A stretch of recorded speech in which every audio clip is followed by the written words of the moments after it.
The cowboy didn't speak when the widow fell into the snow, but the way he reached for his rifle made the whole street go quiet. Snow hammered the rooftops of Dry Creek as Clara Whitmore struggled to pull her firewood cart through the frozen mud. One wheel snapped sideways. She hit the ground hard, her torn glove streaked red against the snow while laughter drifted from the saloon porch.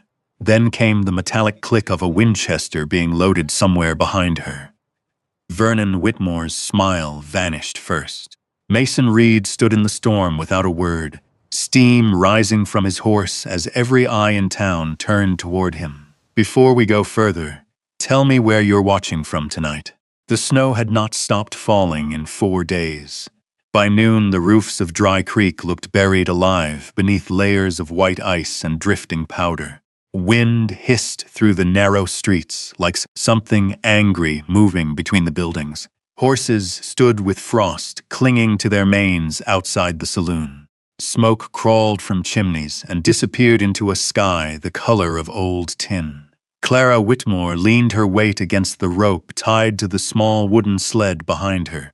The pile of firewood creaked as she dragged it through the slush-packed street. Her boots were soaked through. She could no longer feel her toes. Snow gathered on her eyelashes faster than she could blink it away. People watched her. Nobody spoke. A few turned away the second she looked in their direction. Near the feed store, a little boy stepped off the porch and hurried toward her with both mittened hands stretched out. "Mom, let me help." Before he could reach the rope, his mother grabbed him hard by the collar and yanked him backward. "Don't," she snapped under her breath. The boy looked confused. Clara just lowered her eyes and kept walking. The sled caught on a frozen rut. She pulled harder. The wood shifted suddenly. Her boots slipped. Clara crashed hard onto her knees in the snow beside the sled. A sharp crack of pain shot through her palms. For a moment she stayed there, breathing hard through the cold. Blood slowly soaked through the torn wool gloves, wrapped around her hands. Nobody moved. Across the street, the piano inside the saloon kept playing. Clara pushed herself back up and wiped snow from her face with the sleeve of her coat. The coat had belonged to her husband once. The sleeves hung too long on her arms. Ethan had been dead 6 months. 6 months since the logging wagon tipped on Black Ridge Road. 6 months since Vernon Whitmore started telling anyone who would listen that Clara had brought bad luck into the family. The doors of the saloon swung open. Warm yellow light spilled onto the snow. Vernon stepped outside, laughing with 2 ranch hands beside him, whiskey bottles dangling from their fingers. He spotted Clara immediately. "Well now," he called loudly. Town's busiest widow still working herself to death. A few men standing under the awning chuckled quietly. Clara kept her eyes on the sled. "I ain't bothering anybody, Vernon. You're bothering me." He stepped closer, boots crunching through the snow. "That land out near Miller Creek still belongs to my brother's family. It belonged to Ethan, and Ethan's gone." The wind blew hard between them. Clara's jaw tightened. "I'm not signing it over." Vernon grinned, though there was nothing friendly in it. "You can barely feed yourself. What are you planning to do with land buried under 6 feet of snow?" One of the ranch hands snorted. Clara bent to grab the rope again. Vernon suddenly kicked the sled sideways. The stack of firewood spilled into the street. Several logs rolled into the slush. Silence fell around them. Clara stared at the scattered wood for one long second. Then slowly, carefully, she knelt in the snow and began gathering the pieces back into the sled without saying a word. Vernon watched her. "That's what I thought," he muttered. From the far side of the street, a man stood beneath the overhang outside Mercer's general store. Tall, broad shoulders, black wool coat dusted white with snow. Mason Reed. He had not spoken once. Most men in Dry Creek talked too much when they drank. Mason never did. He simply watched Clara kneeling in the snow while the wind pushed loose strands of dark hair across her face. Then he turned, walked inside the store, and disappeared. Vernon laughed one last time before heading back toward the saloon. "Sign the papers soon, Clara. Winter's only getting worse." The saloon doors slammed shut behind them. Clara finished loading the wood herself. By the time she reached Mercer's store, her arms trembled from exhaustion. Old Mr. Mercer stood behind the counter writing figures into a ledger book. The place smelled of lamp oil, coffee beans, and damp wool coats drying near the stove. Clara carefully placed 2 small coins onto the counter.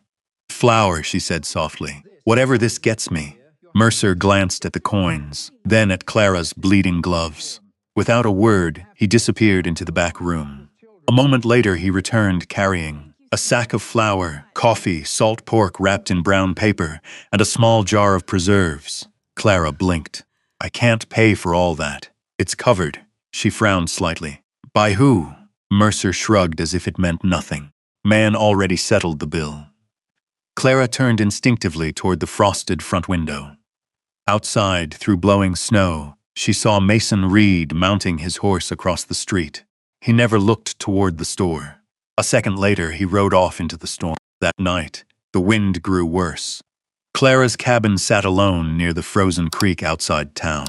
The walls rattled every time the gusts slammed against them. Melted snow dripped steadily through a crack in the roof into a tin bucket beside the stove.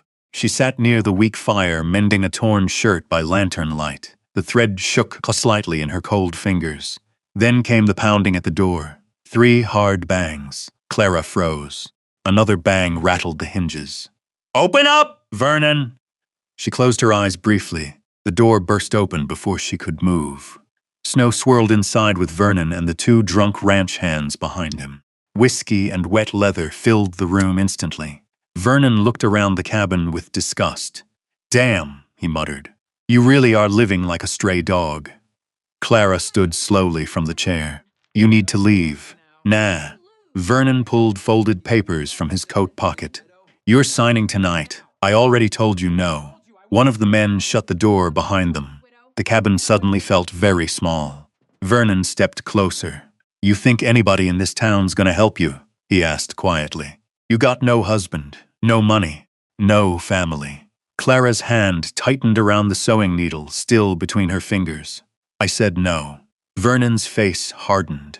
He grabbed her arm hard enough to make her stumble backward. "You ungrateful little." A metallic click cut through the room. The unmistakable sound of a rifle being cocked.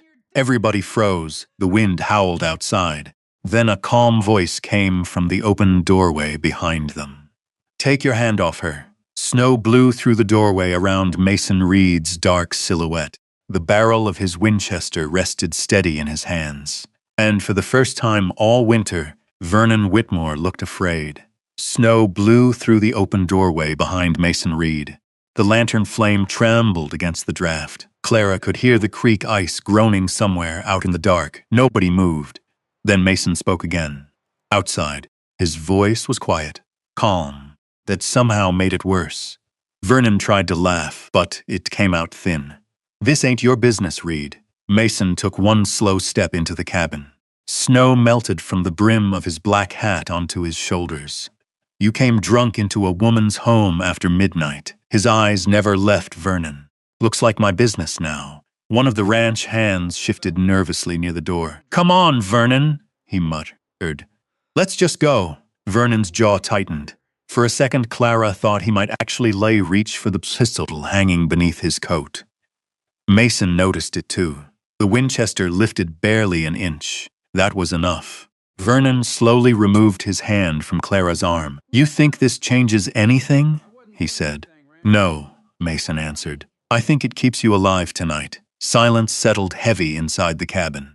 Then Vernon spit onto the floorboards and backed toward the door. "This ain't over." Mason stepped aside without replying.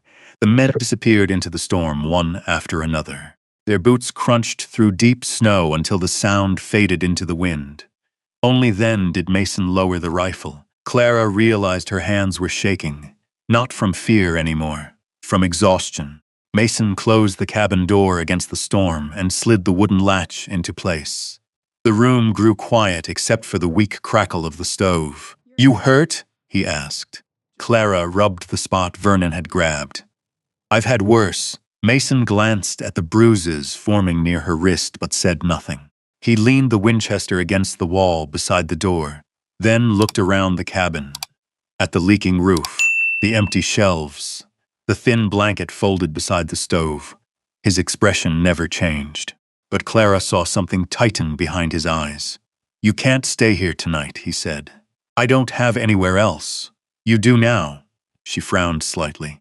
Mason removed his gloves slowly, warming his hands near the stove for a moment before speaking again.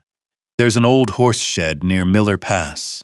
Belongs to me, dry roof. Stove still works." He looked toward her. "You stay there till this storm breaks." Clara hesitated. Men in Dry Creek never helped without wanting something afterward. Everybody knew that. Mason seemed to read the thought on her face. "You'll have a lock on the door," he said flatly, "and I'll stay in the bunk room." The wind rattled the cabin windows hard enough to shake dust from the ceiling. Clara looked toward the dark outside, then back at Mason.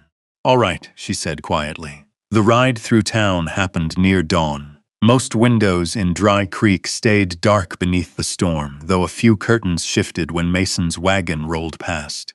Clara sat stiff beside him, wrapped in 2 wool blankets that smelled faintly like cedar smoke. Neither of them spoke much. Snow creaked beneath the wagon wheels. The horse shed stood alone near a stand of pine trees outside town. It had once been part of a freight stop years ago before the rail line changed routes. Inside, the air smelled of hay, leather, and cold wood smoke. Mason lit the lantern hanging near the wall. The small room glowed amber. There was a narrow cot, a cast-iron stove, a wash basin, and a shelf stacked with old coffee tins and horse tack. It looked cleaner than any place Clara had slept in months. Mason bent beside the stove and fed kindling beneath the coals. "You hungry?" Clara almost said no from habit, but the smell of coffee already warming near the stove betrayed her. A little. Without another word, Mason opened a saddlebag and pulled out bread wrapped in cloth and a small piece of smoked ham. Clara stared as he handed it to her. "You always carry food around for strangers?" she asked softly. "For winter," he answered. That was all. She ate slowly while snow whispered against the roof. Mason sat across from her, repairing a worn leather rein beneath the lantern light. Big rough hands, steady movements. He never once looked at her long enough to make her uncomfortable. Hours passed quietly like that. Near sunrise, pale gray light crept through the frosted windows. Mason finally set the leather aside. "I need a wife." Clara blinked. For a moment, she honestly thought she had heard him wrong. "What?" Mason met her eyes directly for the first time all night. "I said I need a wife." The stove crackled softly between them. Clara stared at him in disbelief. Outside, wind carried loose snow across the empty road. "You don't even know me." "I know enough. That can't possibly be true." Mason leaned back slightly in the chair. "I know you work harder than most men in Dry Creek. I know you've survived 6 months alone, while that town circled you like wolves." His voice stayed calm. "And I know Vernon Whitmore ain't stopping until he gets your land or your grave." Clara looked down at the coffee cup, warming her hands. "You asking out of pity?" "No." "Then why?" For the first time, Mason hesitated. Not long. Just enough for her to notice. "Silver Pine Ranch has been quiet too long," he said finally. "House needs somebody living in it again." His gaze drifted briefly toward the window. "I need somebody I can trust to keep the place standing through winter. And in return, you stay warm. You eat. Nobody touches you again." Simple words, no romance inside them, that almost made them feel more honest. Clara swallowed slowly. "You don't love me, no?" The answer came clean and immediate, "But I'd treat you decent." The room fell quiet again. Clara studied the steam curling from her coffee. Outside this shed waited Dry Creek, Vernon, the leaking cabin, another winter alone. Across from her sat a man everybody feared, and somehow he had been the only one who stepped forward. Mason stood and reached for his coat. "You don't answer now," he said. "Think on it." He moved toward the door, then paused. "One more thing, Clara." She looked up. "If you come to Silver Pine," he said quietly, "you'll never have to beg anybody for flour again." The door opened. Cold morning light flooded the room as Mason stepped out into the falling snow. Clara sat alone beside the stove long after he disappeared. The coffee had gone lukewarm in her hands. Outside, wagon wheels creaked somewhere far down the road. Wind pushed powdery snow against the windows in soft waves. The whole world sounded buried. She looked at the small loaf of bread Mason had left on the table beside a folded receipt from Harper's Mercantile. Flour, salt pork, lamp oil, paid in full, no note, no conditions. That unsettled her more than kindness usually did. By noon, the storm had thinned into drifting snow. Clara wrapped herself in her coat and stepped outside. Smoke curled from the chimney pipe above the shed. Mason was near the corral, tightening a leather harness on one of the horses. He looked up once, nothing more. No pressure in his face, no impatience, just waiting.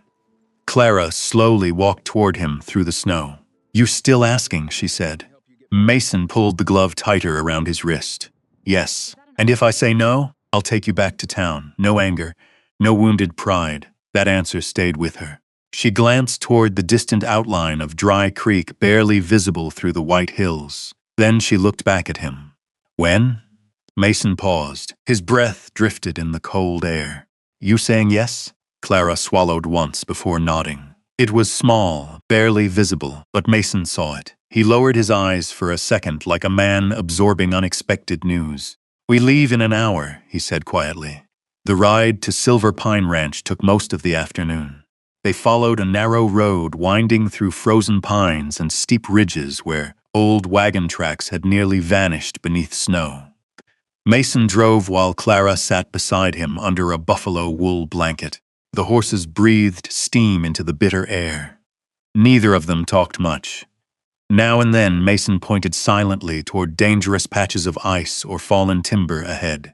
Once he stopped to clear snow from the wagon wheels with a shovel hanging beneath the seat. The mountains rose larger around them as daylight faded. Then Clara finally saw it. Silver Pine Ranch. The ranch sat deep inside a wide valley. Ringed by dark pine trees and white hills, smoke lifted from two chimneys. Lantern light glowed softly from the barn windows. Even in winter, the place felt alive. Cowboys moved between buildings carrying feed buckets and bundles of firewood.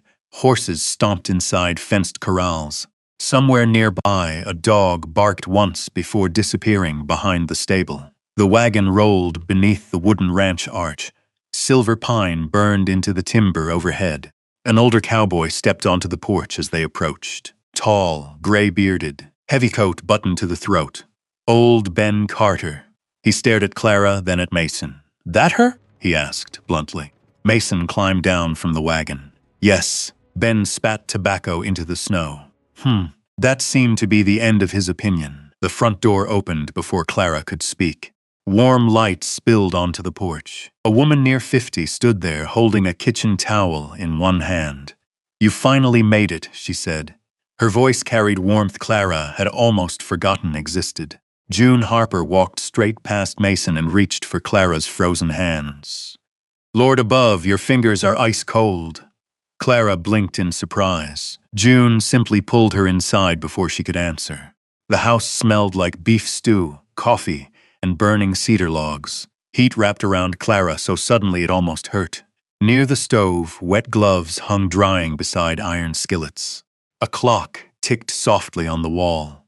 Someone had left half-finished checker pieces near the fireplace. It didn't feel like the house of a feared rancher. It felt lived in. June handed Clara a steaming mug. "Sit before you fall over," Clara obeyed quietly. Across the room, Mason removed his coat near the door. Snow melted from his boots onto the wooden floorboards. For a brief second, his eyes met Clara's, over the rim of her coffee cup. Still careful, still distant, but softer now. That evening, the small wedding took less than 10 minutes. A traveling preacher, trapped by the storm, read the vows inside the ranch house parlor, while snow tapped against the windows. No flowers, no music, just firelight. Old Ben stood stiff beside the wall with his hat in his hands. June quietly dabbed at her eyes with a napkin halfway through the ceremony. Clara wore her plain blue winter dress. Mason kept glancing toward the fire instead of the preacher. When it ended, The preacher closed the Bible and smiled awkwardly. Well, he said, I suppose that makes it official. Nobody clapped. Nobody celebrated. But when Clara looked down, she realized Mason had carefully moved his coffee cup closer to her side of the table earlier so it would stay warm near the stove. A small thing, easy to miss.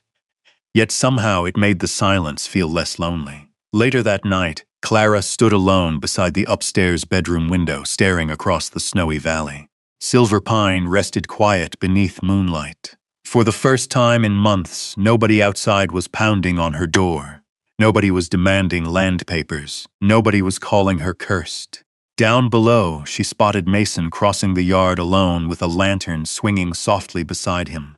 Halfway to the barn, he stopped, looked back once toward the house, toward her window, then continued walking into the snow. Clara stayed there long after his lantern disappeared behind the barn. The room upstairs was simple. A narrow iron bed, a wash basin beside the dresser, heavy quilts folded neatly at the foot of the mattress. Someone had placed fresh pine branches near the stove, and the faint scent drifted through the room each time the fire cracked. It did not feel like a stranger's house. That frightened her more than cold ever had. The next morning began before sunrise. A ranch bell rang somewhere outside in the dark. Boots crossed the porch below. Horses snorted in the stable yard while wind rattled the loose corner of a shutter upstairs. Clara dressed quietly and walked down to the kitchen. June already stood near the stove stirring oats in a cast-iron pot. "You sleep any?" she asked. "A little. That's better than most folks their first winter up here." June slid a chipped coffee mug toward her. The mug had a faded blue line around the rim. One small crack ran down the side, repaired years ago with glue. Strange how small things told stories.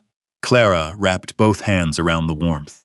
A few minutes later, Mason entered through the back door, carrying snow on his shoulders. Cold air rushed into the kitchen with him. He stopped when he saw Clara sitting at the table, not surprised. "Just careful. Mornin'," he said. "Morning." He removed his gloves slowly near the stove. His hands looked rough from old rope burns and winter cracks near the knuckles. June glanced between them and hid a small smile behind the coffee oak pot. Breakfast passed mostly in silence, spoons against bowls, fire popping softly, wind outside. Yet the silence no longer felt sharp. After sunrise, Clara followed June through the main house and bunkhouse. She learned where extra blankets were kept, where Mason stored account books, which shelf held medicine tins for cuts and fever. By noon, she found herself repairing a torn coat sleeve for one of the younger cowboys near the kitchen window. The boy could not have been older than 19. "Miss Clara," he said awkwardly. "Thank you." She almost looked behind herself, uncertain the words were meant for her. Outside, Silver Pine moved with the slow rhythm of winter survival. Men chopped frozen wood near the shed.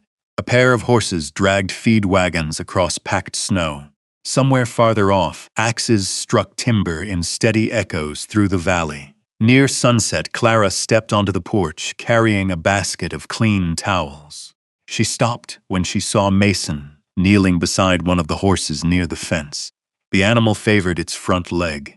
Mason ran a careful hand down the swollen joint while speaking quietly to calm it. Not once did he yank the reins or raise his voice. The horse trusted him completely. Clara stood there longer than she meant to. Mason finally looked up. "She stepped wrong near the north ridge," he said.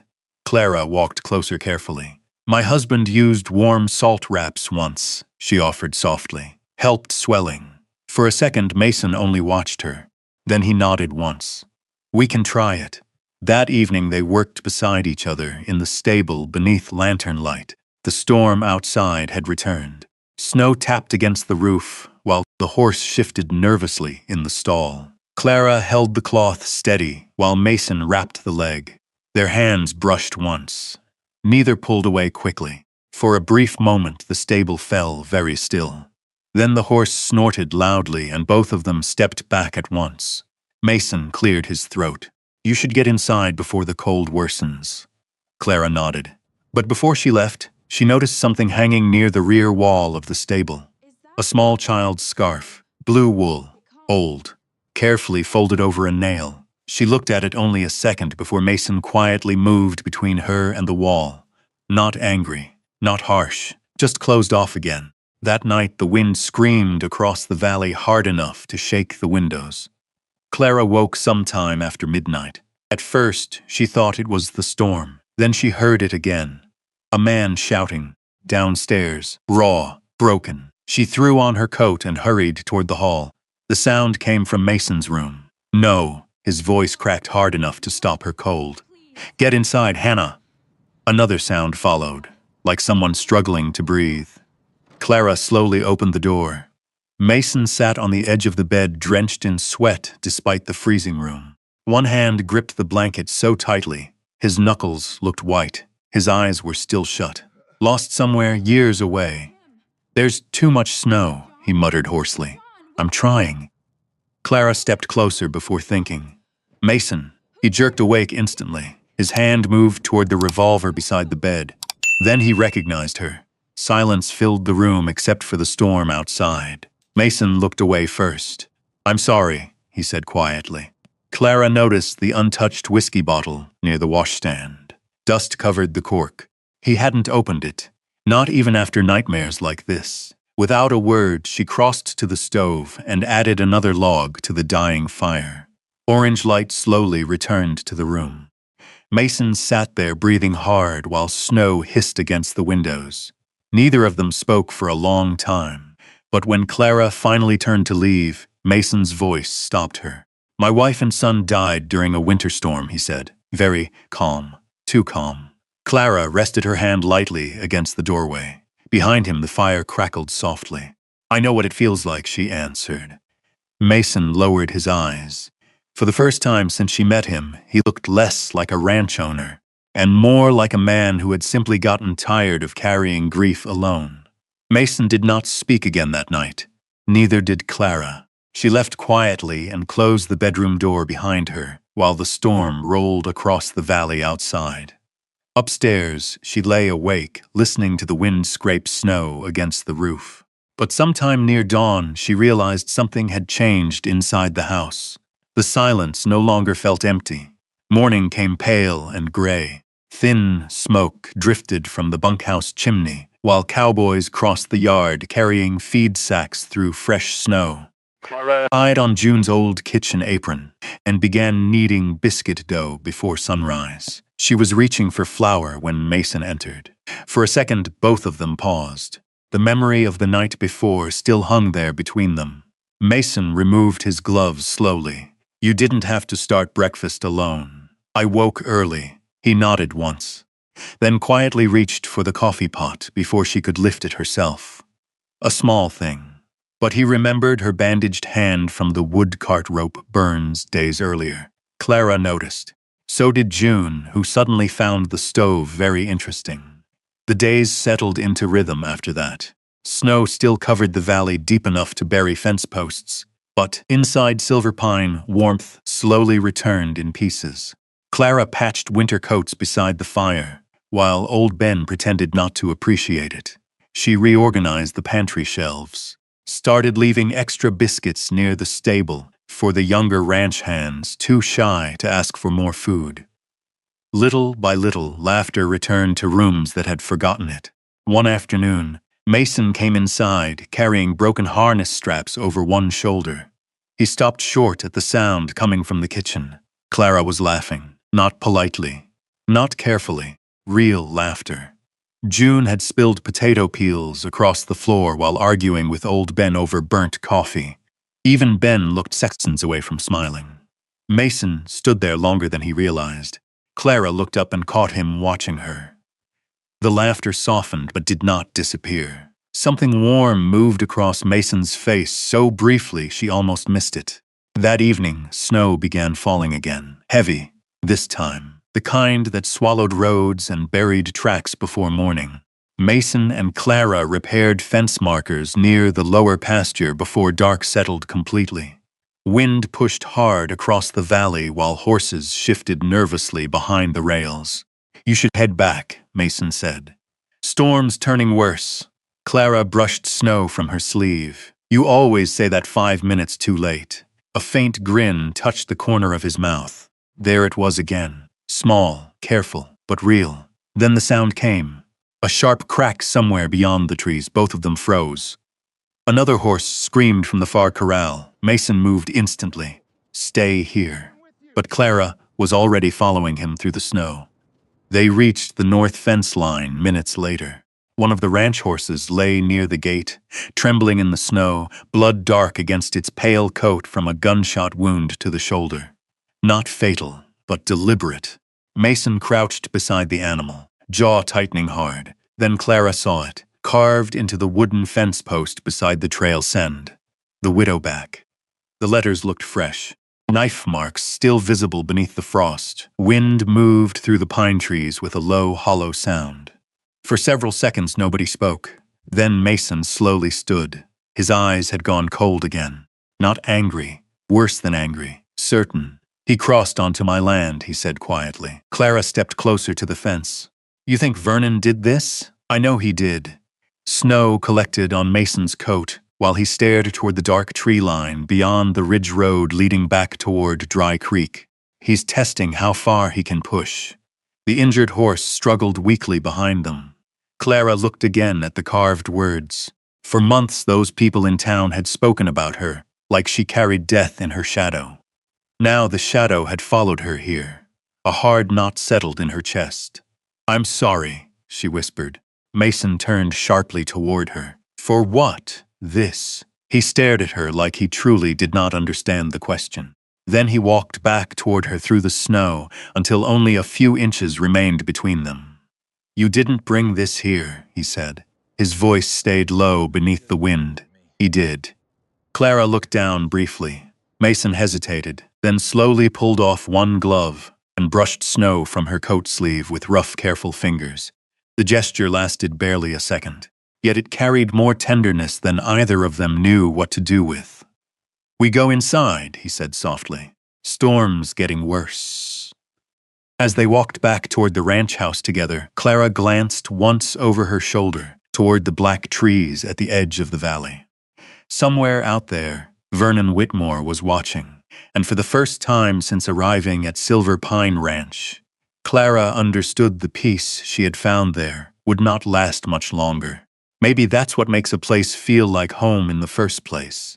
Not because it's safe forever, not because the storms stop coming, but because someone finally stands beside you when they do. Out there in the Montana winter, surrounded by snow, old grief, and the kind of silence that can swallow a person whole, two broken people slowly began carrying the weight for each other. Mason thought his life ended the night he lost his family. Clara believed the world had already decided what kind of woman she was. Yet somewhere between cold mornings, shared coffee, creaking barn doors, and quiet acts of kindness, they found something neither of them expected to feel again. If you've ever had a season in your life where the nights felt too long, where people judged you before hearing your story, or where you wondered if warmth would ever return after loss, then maybe you understand them more than you realize. Sometimes healing does not arrive loudly. Sometimes it looks like a lantern glowing through snow, a chair pulled closer to the fire, a hand reaching back for yours before you slip. And sometimes love arrives not to erase the past, but to help you survive it. If this story stayed with you, tell me in the comments where you're listening from tonight. And if you'd like, stay a little longer here with us. There are still more forgotten towns, wounded hearts, quiet cowboys, and second chances waiting down the trail ahead.